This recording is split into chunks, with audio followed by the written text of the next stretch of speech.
राजकुमार बहुत समय पहले की बात है। एक सुंदर राज्य था जिसका नाम स्वर्णपुर था। ये राज्य हरे भरे जंगलों, ऊंचे पहाड़ों और चमचमाती नदियों से घिरा हुआ था। इस राज्य पर एक दयालु राजा वीरेंद्र राज करते थे, जिनका एकमात्र पुत्र था राजकुमार अध्वे। राजकुमार अध्वे अपने साहस और बुद्धिमानी के लिए प्रसिद्ध थे, लेकिन एक दिन वो अचानक लापता हो गए। पूरे राज्य में उनकी खोज की गई, परंतु कोई पता नहीं चला। राजा और रानी बहुत दुखी थे। रहस्यमयी जंगल की लड़की स्वर्णपुर के पास एक गहरा और रहस्यमयी जंगल था, जिसे लोग छायावन कहते थे। वहां एक लड़की रहती थी जिसका नाम सयाली था। वो अनाथ थी और जंगली जानवरों व पक्षियों के साथ बड़ी हुई थी। एक दिन सयाली को जंगल में एक अजीब सा नीला फूल मिला। जैसे ही उसने उस फूल को छुआ, एक जादुई आवाज आई, जो भी इस फूल का असली मालिक होगा वही तुम्हें सच्चाई तक ले जाएगा। सयाली ने फूल को अपने पास रख लिया और आगे बढ़ने लगी। अचानक उसे झाड़ियों में कुछ हलचल सुनाई दी।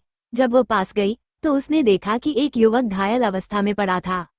गुलाम बना राजकुमार सयाली ने उसकी देखभाल की और जब वो होश में आया तो उसने बताया कि वो कोई साधारण व्यक्ति नहीं, बल्कि स्वर्णपुर का राजकुमार अध्वे है।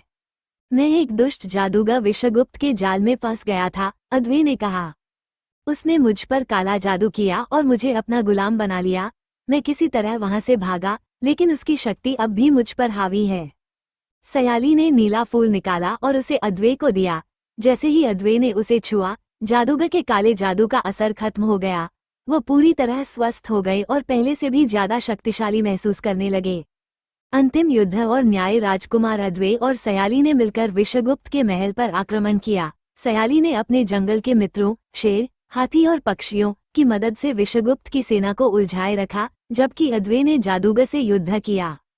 अंततः अध्वे ने अपनी तलवार से विश्वगुप्त के जादुई पत्थर को तोड़ दिया, जिससे उसकी सारी शक्ति नष्ट हो गई और वह राख बनकर उड़ गया। न्याय और प्रेम। राजकुमार अध्वे सयाली को अपने महल लेकर आए और राजा रानी को सारी कहानी सुनाई। राजा वीरेंद्र ने खुशी खुशी सयाली को अपनी पुत्रवधू के रूप में स्वीकार कर लिया। कुछ समय बाद अध्वे और सयाली का विवाह हुआ और दोनों ने मिलकर राज्य को एक नई रोशनी दी। स्वर्णपुर फिर से खुशहाल हो गया और दोनों ने सदा के लिए सुखी जीवन व्यतीत